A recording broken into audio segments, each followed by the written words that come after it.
Hello everyone. यो भिडियोमा चाहिँ हामी वाइल लुपको अर्को एउटा इक्जाम्पल हेर्छौँ। यो भिडियोको टाइटल चाहिँ वाइल लुप पार्ट 2 भनेर छ। अब वाइल लुपले कसरी काम गर्छ भनेर अगाडिको भिडियोमा नै पनि हामीले हेरिसकेको छौँ। अब यो भिडियोमा पनि हामी वाइल लुपलाई फर्दर प्र्याक्टिस गर्छौँ है त।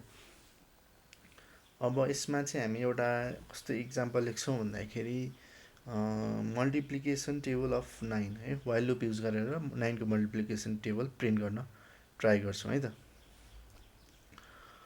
अब सुरुमा है, अब आईको भ्यालु मैले 1 राख्थेँ। मल्टिप्लिकेसन टेबल भनेको 9 इन्टु 1 देखि 9 इन्टु 10 सम्म प्रिन्ट गर्छ है त। त्यही भएर अब 9 इन्टु 9 भनेको सधैँ एउटै हुने भयो। अब के चाहिँ चेन्ज हुन्छ त भन्दाखेरि into 1 into 2 into 3 into 4 into 5 into 6 into 7 into 8 भन्दै इन्टु 10 सम्म जाने भएको कारणले गर्दाखेरि अब आईको भ्यालु चाहिँ 1 देखि 10 सम्म जाने भएकोले गर्दाखेरि चाहिँ आईको भ्यालु सुरुमा चाहिँ के गरिदिए त भन्दाखेरि 1 भनेर राख्थेँ है त। वाइल लुप राखौँ है।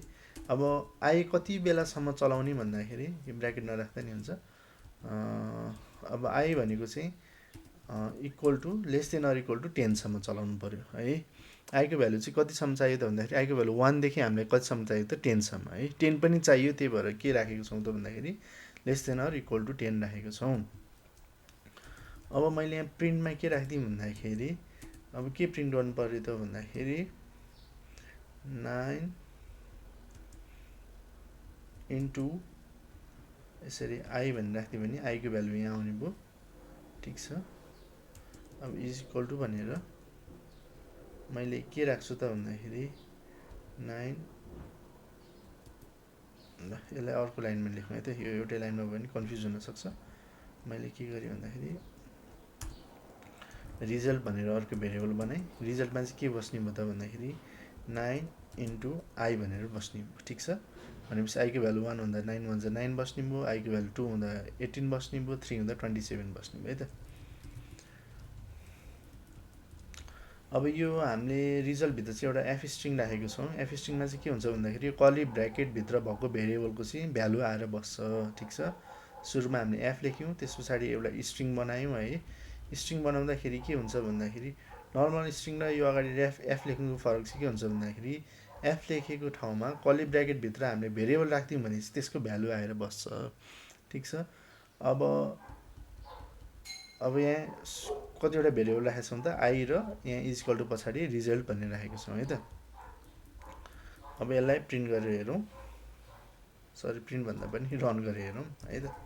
अघि इक्जाम्पल यहीँ छ, पाइथन 17 वाइल लुप भने सरी मिस्टेक, पाइथन 3 गर्नु पऱ्यो मैले 17। ल के भयो, सरी कहाँ मिस्टेक भएछ भन्दाखेरि हामीले यहाँ इन्क्रिमेन्टर राखेनौँ है। इन्क्रिमेन्टर राखेन भने के हुन्छ त भन्दाखेरि यो लुप चाहिँ कन्टिन्युस चलिरहेको छ कि यो लुपै सकिँदैन है। आईको भ्यालु हामीले बढाउँदै बढाएन भने आईको भ्यालु के हुने भयो त सधैँ 1 हुने भयो।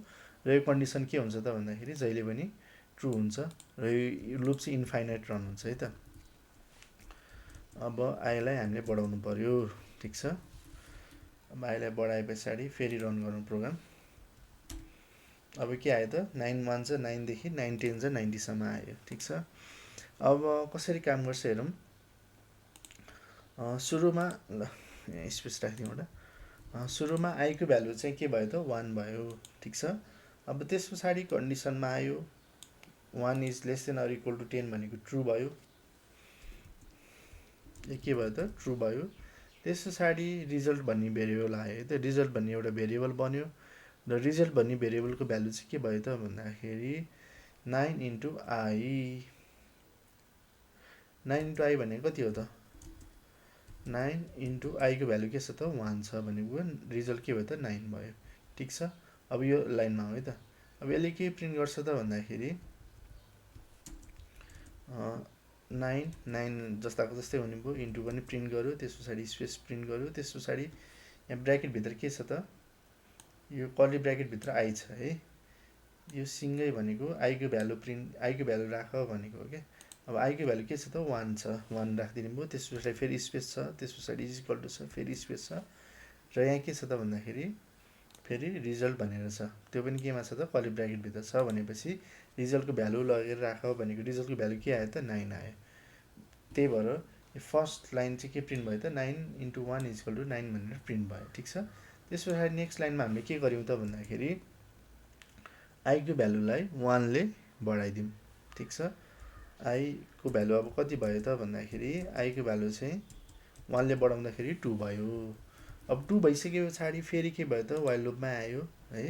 वाइल लुपमा आइसके पछाडि अब फेरि कन्डिसन चेक गरौँ। आईको भ्यालु कति छ त अहिले 2 भयो। ठिक छ।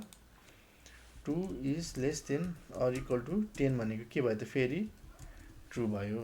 ट्रु भइसके पछाडि अब यहाँ आयो रिजल्टको भ्यालु के छ त 9 × I। आईको भ्यालु के भयो त 2 भयो भनेपछि 9 × 2 भनेको रिजल्टको भ्यालु कति हुनुभयो त 18 हुनुभयो। ठिक छ। अब यहाँ 9 × I को ठाउँमा के आएर बस्छ 2 आएर बस्छ र रिजल्टको ठाउँमा के आएर बस्छ त यहाँ 18 आएर बस्छ। ठिक छ। र यसरी नै I को भ्यालु के हुन्छ त 3 हुन्छ। यसरी नै I को भ्यालु 3 4 5 6 7 8 9 10 हुँदै 10 भइसके पछाडि चाहिँ के हुन्छ त भन्दाखेरि यो वाइल लुप पनि सकिन्छ र हाम्रो प्रोग्राम पनि सकिन्छ। ठिक छ। ल यो एकचोटि आफै प्र्याक्टिस गर्नु है। अनि हामी नेक्स्ट भिडियोमा चाहिँ फर लुपको बारेमा हेर्छौँ। ल थ्याङ्क यू फर वाचिङ। ल see you in another video. त ल ब्याट्री पनि लो भएछ।